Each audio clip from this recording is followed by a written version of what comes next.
eyes would be the first to go once the scavengers landed. Already, sharp-eyed, keen-nosed carrion worms with crop-scythe claws and teeth like hack daggers were circling overhead. Micah stared down at the corpse. It was lying on its front, face down on the blistered rock. One hand was reaching out, its grasping fingers dust-blown and stiff. The youth prodded the body tentatively with the tip of his boot. His toes, poking up through split boot leather, grazed the hard, nubbed ribs of the dead man's side. He shoved a boot toe into the shadowed hollow of the stomach, braced his legs and rolled the body over.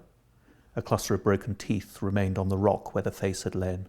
They were pitted and smokeweed yellow, their roots set now in a small patch of red-stained sand. The head whiplashed back, then forward again, and the body came to rest on its back with a soft thump and a puff of dust. Micah crouched down beside the body, his hands on his hips. There was congealed blood around the crushed nose and at the corners of the dust-encrusted mouth. The face was hollow, puckered with lack of water, and dark, desperate eyes stared blindly up at him. The dead man wore the clothes of a seasoned traveller. Bird hooks and arrowheads were carefully tucked into the band of a leather hat, which was creased and worn and sweat-stained at the brim. His jacket, a sturdy hackton of buckhide, was worn thin at the elbows and frayed at the cuffs, where his breeches bore the evidence of years of patching and mending. His backpack lay beside him, turned half inside out and empty of supplies, while the water gourd, next to it, was unstoppered and bone dry.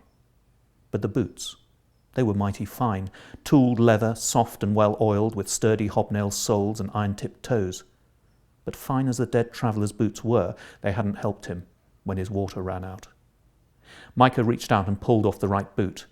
The foot appeared from inside, blue-grey like moulded metal, puffy round the toes as though it had been wading through water, and the skin was as smooth and blister-free as Micah had known it would be. The smell, though, sour and acrid like rancid curds, he had not foreseen. Suddenly, from far above his head, he heard keening cries, and he squinted up to see the black shapes against the high sun wheeling round in the sky. He turned his attention to the second boot, awkward fingers fumbling with the lace and tugging hard. Glancing up as it came free, he could make out the jagged wings of the carrion worms now as they wheeled round lower, their rapier claws and hack-dagger teeth glinting. Kicking his own boots hurriedly aside, he pulled the new ones onto his feet, first one then the other, and knotted them tightly, then jumped to his feet, just as the first of the carrion worms landed, head cocked and screeching with indignation. Micah backed away. He reached down for his heavy walking stick. Two more of the creatures landed, blood-red eyes and ridged skulls gleaming. They shrieked discordantly as they hopped towards him. Screaming back at them furiously, Micah swung the heavy wood at them, driving them back, then abruptly turned and ran. Behind him the creatures squealed and jabbered in a frenzy of vicious squabbling. He glanced back. None were giving chase.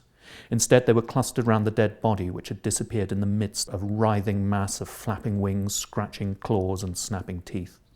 The next moment, the air was filled with a gut-wrenching stench as the carrion worms slashed the stomach open. Micah retched and stumbled on. Only when the raucous frenzy of the feeding creatures had faded away completely did he look round a second time. The bloody scene had disappeared behind a low ridge, though far in the distance he thought he could make out the shape of the jagged wings flapping back into the sky. He came to a halt and bent double, panting hard as he stared at his fine new boots. His own water gourd, he knew, was almost empty.